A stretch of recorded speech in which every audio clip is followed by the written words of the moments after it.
Competitions take place in the form of seasons, and it's up to you to set the vehicle restrictions and pick the conditions that people will race in.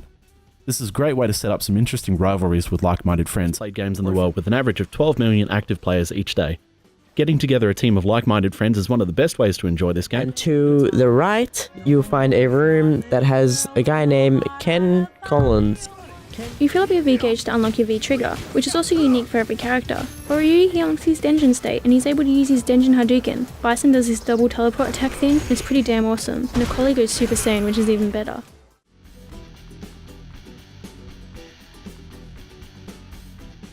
Welcome to Worldwide Gaming. I'm your host Jarryd, and this week I review Dirt Rally. Damien shows us the top 10 free-to-play games that feature co-op, Josh shows us the best armor in Fallout 4, and lastly, Paige reviews Street Fighter V. All that after the forecast.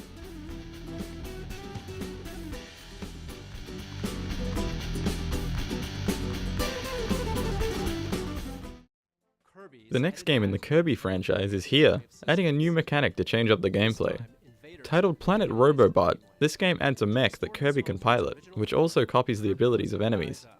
The game is out on 3DS on the 10th of June. The Pink Puff will travel through stages by jumping back and forth between the foreground and background, while using more than 25 copy abilities. Of course, there will be new copy abilities. But here's the kicker. In this game, Kirby will use his new enemy. The much hyped and anticipated No Man's Sky is almost here. Promising a near-infinite world for players to explore, only time will tell if No Man's Sky lives up to the hype. It will be releasing on both PS4 and PC in June. The universe you wouldn't believe.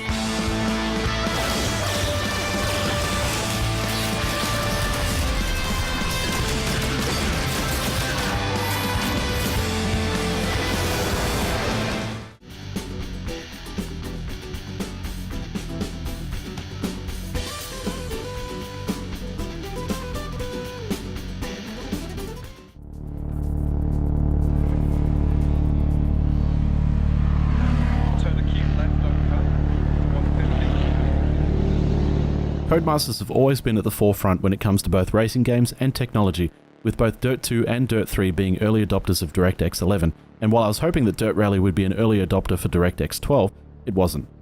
Does Codemasters' newest release signify a return to Dirt form after 2012's somewhat disappointing Dirt Showdown?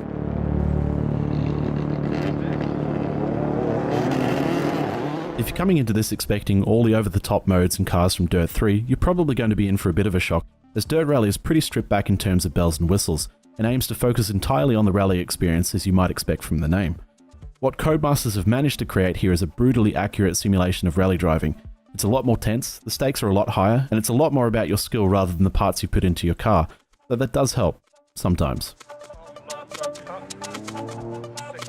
Gone are the racing modes like Gymkhana and drifting, though you still do have a number of options that include career, league and custom races that will allow you to set up things like championships, hill climbing events and Rally X. The breadth of things to do has been reduced, but there's still plenty of meat here to sink your teeth into. At first glance, career mode takes a similar approach to Dirt 3. You start in a certain class and complete a number of events. Where it differs though is having to purchase cars to compete in certain events. Theoretically, you can earn enough credits to buy cars in non-sequential order. You'll just need to spend a lot less time damaging a car and a lot more coming first. I don't think I've ever actually played a game with quite this kind of brutal approach.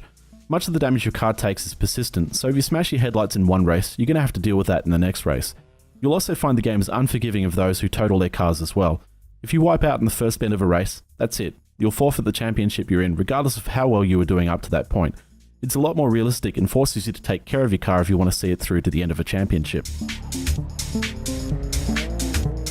The persistent damage brings me to part of the game I actually really like.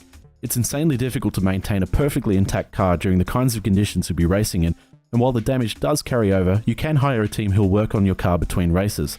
Much like Euro Truck Simulator, the more you pay for someone, the better the work is, so finding a middle ground is key because you're going to want to buy another car at some point. The Leagues option is an interesting one, especially if you're creating one for yourself and your friends.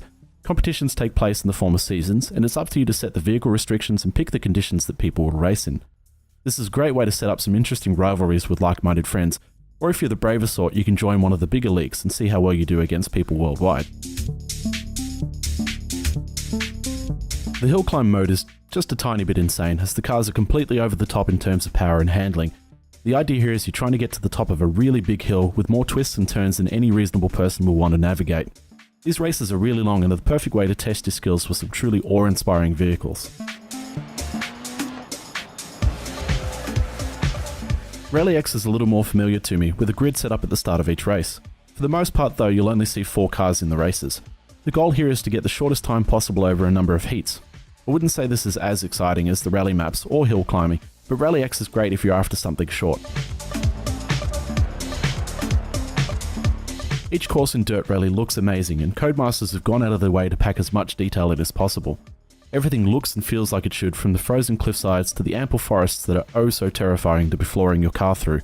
Surprisingly, the game's not that taxing, and even a colleague's less than powerful computer barely missed a beat running it.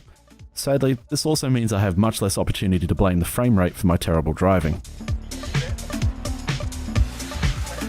The cars, however, are a bit of a mixed bag. Visually they're not much to look at, but do accurately recreate their real-life counterparts, down to being plastered with brand livery. However, they all sound amazing and perform differently enough from each other that I'm going to say, while I've never actually driven a rally car, I'm imagining the handling characteristics are accurate. Codemasters have also done a great job of crafting a soundscape that changes convincingly as you change gears, tear around corners and barrel through torrential rain. I challenge you to try driving in cockpit view with headphones on and not giggle with excitement over how good it sounds. Into right 5, half long, 130. If you've watched any of my previous racer reviews, you'll know that I use a racing wheel, and I can say conclusively that it is vital to make sure everything is set up correctly so the game can give you the right kinds of feedback. I personally found I needed to turn my force feedback up quite a bit to maximise my ability to make small corrections on the track. Turning things up made it much easier to feel all those bumps and dips, especially when I missed what my co-driver was saying. As mentioned previously, the game is very unforgiving of mistakes and doesn't care how well you're doing in a championship if you run off the track. It really requires a lot of concentration. Listening to your co-driver is vital, as some of the tracks have a tendency to be a bit confusing, with offshoots sometimes looking like the direction you're supposed to go. The less damage to your car, the better your performance, so it can sometimes be better to slow things down a bit and take it easy. But you'll also find some of your opponents verge on the superhuman, and staying ahead of the pack will definitely challenge your abilities. Given the hyper-realism of Dirt Rally, it may not be for everyone. It looks and sounds amazing, and there's definitely a market out there for this type of game. I've enjoyed the challenge, and if you're looking for something that's going to test you, or is just a little bit different from other games, I totally recommend picking this up.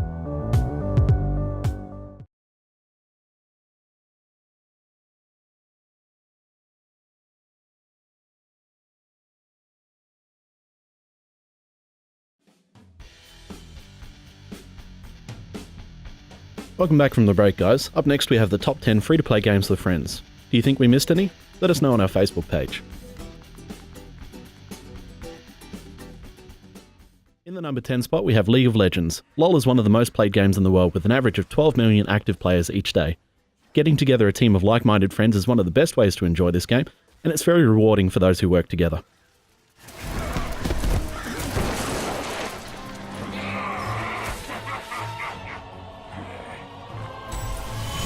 Lasting in at number 9 is World of Tanks. This tank driving sim leans a little more towards the gaming side of simulations, but can still be very technical. Having a friend or two to squad up with is almost mandatory.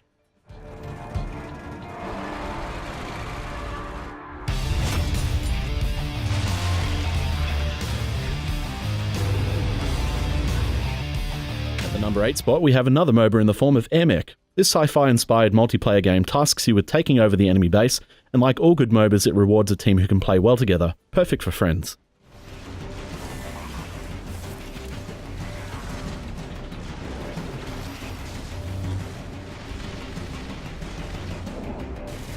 Pouncing in at number 7 is Nosgoth. Personal opinions of the franchise's direction aside, Nosgoth is a solid humans versus vampires combat game.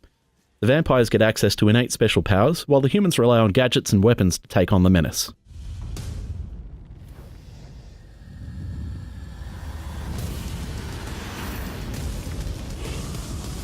At number 6 we have Heroes of the Storm. You may be noticing a theme as another MOBA makes it onto this list. Heroes of the Storm unsurprisingly favours teamwork, but also has some interesting spins on the tried and tested MOBA formula.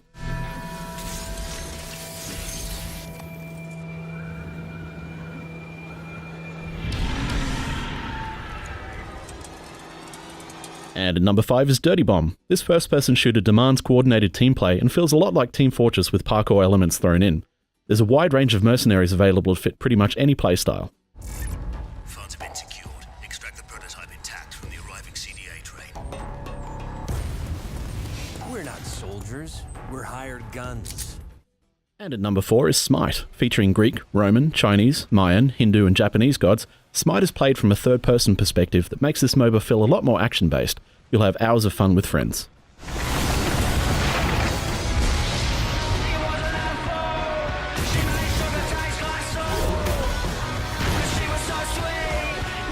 In the number 3 spot is the official game of the US Army. America's Army Proving Grounds feels a lot like CSGO, but it's free to play.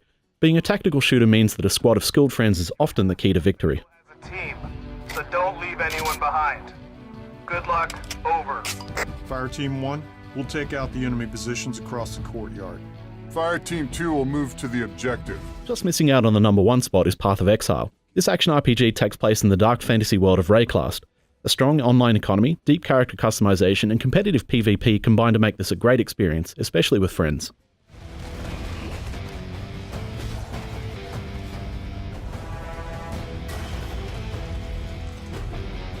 Taking the number 1 spot is space ninja game Warframe. With a huge range of characters and weapons, this game will entertain for hours. While it's technically possible to solo a lot of the content, this game's at its best when you and 3 friends take on the galaxy as a team.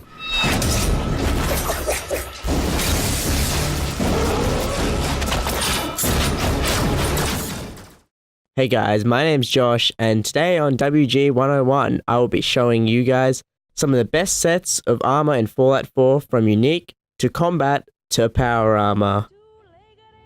Fallout 4 is a new game recently releasing on the Xbox and PS consoles, along with PCs as well. Fallout 4 is an open world first and third person role playing game, and is enjoyable to play as well as explore. Being the 5th installment to the Fallout series, after Fallout 3 and New Vegas, it is well known by many and is high rated by many game critics.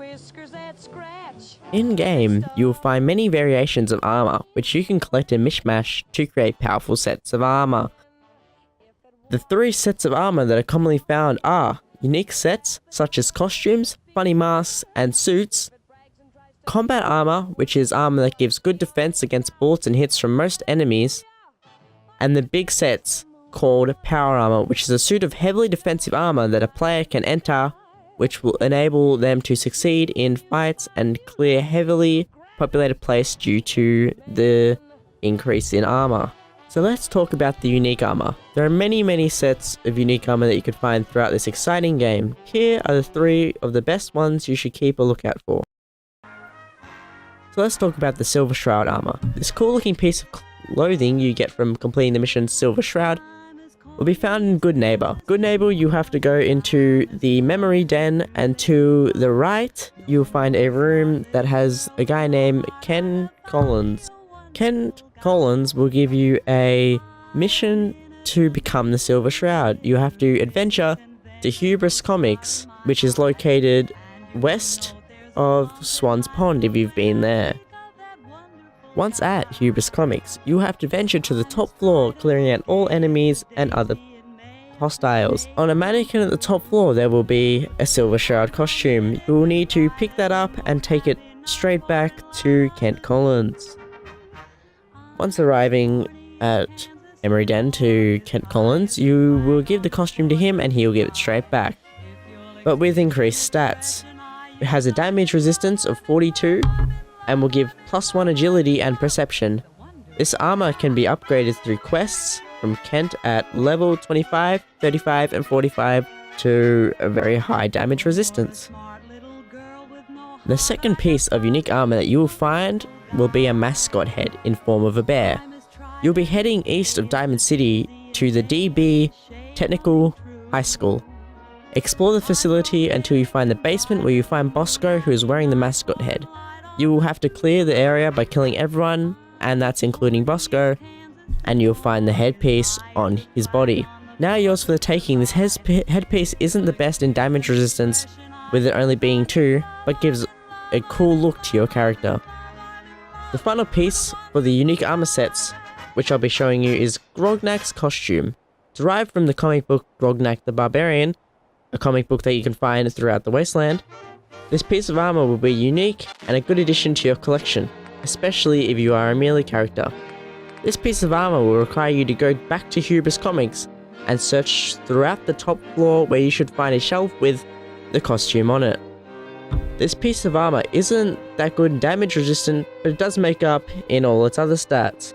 The stats: +2 in strength, 10 damage resistance, 20% damage modifier to melee weapons. That's it. This piece of armor will be best paired with a character with highly upgraded strength and melee weaponry. Keep a lookout for Godnak's axe in Hubris Comics as well. Moving on to combat armor, there are various sets of combat armor throughout the game, and I will be covering the best ones. Keep in mind you may have to be a higher level to get access to these types of combat armor. The best suits of combat armor are heavy and sturdy combat armor. This can be obtained from many places, but the place I suggest is a destination far south of Diamond City called Gunner's Plaza. Be warned, many enemies will spawn in here and will have powerful armor and guns, so watch out for that. Clearing out this place will already give you lots of good loot and armor, but your prize will be on finding Ryder and some of the captains around him. They'll be holding some of the best combat armor you can get. This armor is most useful when exploring the wasteland due to its high damage resistance and some other stats that you can find from gathering legendary pieces. Combat armor is one of the best. Moving on to the final armor set, the biggest type of armor in the game, power armor. These sets will allow for maximum defense against all enemies and damage types, and are critical for doing well in the game, especially since they allow you to carry a lot more items. I will be talking about the best set you can get, the X01 power armor. The first location of this power armor requires you to be level 30 plus, as if any lower, you'll be spawned lesser suit of power armor.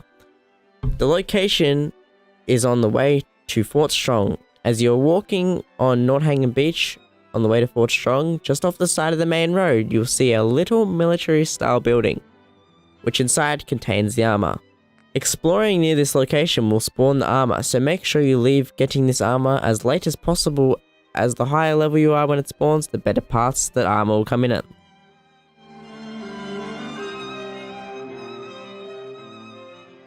The next location, and the final I should be talking about for this video, will be located at the Abandoned Shack. Note, since will be hostile if you're fighting the Institute. The location of the Abandoned Shack will be straight down from your starting vault, following the outskirts of the box surrounding the area on the map. Once entering the Abandoned Shack, walk through, gain the key, and start exploring the underground part of the facility, and clear the hostels if needed. Around the corner from a set of stairs will be the power armor, just sitting there waiting for you to get in it. The stats for a full suit of armor without upgrades are 1220 physical, 790 energy, 1050 radiation, 1260 HP, 92 weight, and has a value of 1220 in the shops. So as you can probably tell, getting this suit will make your life a lot easier. Surviving in the Commonwealth is hard, but with this suit, it'll be much easier. So that's some of the unique and powerful armors and their locations. Using this knowledge, you can conquer the wasteland and kill various raiders, super mutants, and any other things you desire. Have fun with this new exciting game.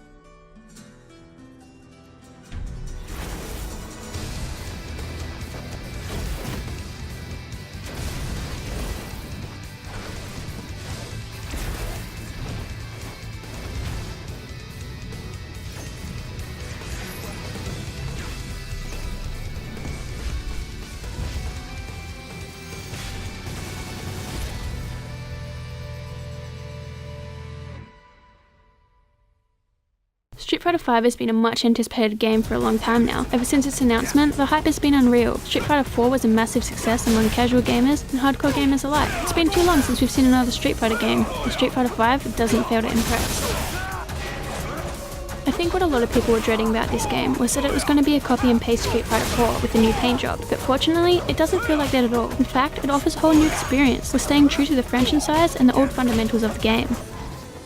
Not only is this game one of the most graphically impressive games I've seen all year, but each and every character feels new and unique. Even classic characters like Ryu and Ken, especially Ken. Something Street Fighter V has done very well is that it really draws you in with its cast of characters. I really wanted to go back and learn every character, and I feel that's something that's pretty difficult to accomplish when making a fighting game.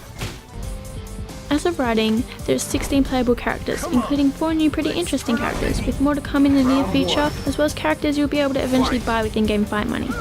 Street Fighter V has also introduced a few new mechanics. First, the V-skill, which replaced the focus attacks from Street Fighter 4. By pressing medium punch and kick at the same time, you unlock a unique action for every character. For example, Nicole does a ground pound stomp attack, and Nash is able to parry and pocket fireballs and energy attacks to charge up his V-gauge, which you normally fill up by taking damage.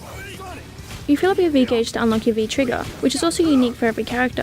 For Ryu, he unlocks his Denjin state, and he's able to use his Denjin Hadouken. Bison does his double teleport attack thing, and it's pretty damn awesome. And Nicole goes Super Saiyan, which is even better. Another thing about this game is you don't have to sit down for hours to learn every single move in the books to enjoy it. Of course, that option is always there if you're more into competitive playing, and trust me, you're going to need it if you want to play online in the ranked matches, because some of those people will absolutely annihilate you before you can even throw your first punch. But you can still be the worst person and button mash your way through the game. That all being said, Street Fighter V isn't without its flaws, and the biggest flaw about this game is its lack of solo content. Now, Capcom have said they're going to add more content in the future, but this just brings me to my next point. The game doesn't even feel finished yet. It's a full price game, it feels like it's half done. The game does have a story mode for each character that offers 3 or 4 fights depending on the person you're playing as, and it's mostly based on their backstory, but for the most part this seemed pretty mediocre, and by the end of it I was left sitting there like, is that it? Don't get me wrong, I do like the story of Street Fighter, but these were just pretty generic. On top of that, you can't even gain access to any of the costumes you have unlocked by finishing the story modes, and if you pre-ordered the game and got exclusive costumes, you can't even get them because the shop is locked. It also has a new survival mode, where you fight until you die. You don't regenerate health for each stage, but you can spend the points you earn on different amounts of health and power-ups, stuff like that. And I guess this was supposed to replace the arcade mode, which I don't really feel like was a good move on Capcom. Although it's a fun mode to play, I much preferred the arcade mode. If you're a bit more of a hardcore gamer, or you just want to play online, level up and verse people in online matches, then the game is great, almost perfect even. With its growing community and its quick way to throw into matches, what can't you love? Although, as of writing, you're only able to have one other person in the lounge or lobby with you. Capcom have said they plan to fix this, but it's still a pretty big disappointment. For people that are more interested in playing the game casually, there is the option of casual online matches, but some people just prefer the solo matches, and others might just not have very good internet connection. And if that's the case, there really isn't much to keep you entertained for more than a few hours. This all being said, Capcom have said they plan to release a free main story mode, which Street Fighter games have never really had before, and I'm personally really excited to see how it plays out. But that just brings us back to the point that the game feels very bare bone. Capcom are pretty infamous for this, so it's kinda expected. To be honest with you, I really feel like Street Fighter V gets away with its lack of solo content. It's just how good the game feels and looks, and I suppose it makes sense to release free DLC throughout the year, because it makes you want to keep coming back. It's just disappointing that Capcom had to leave out as much as they did.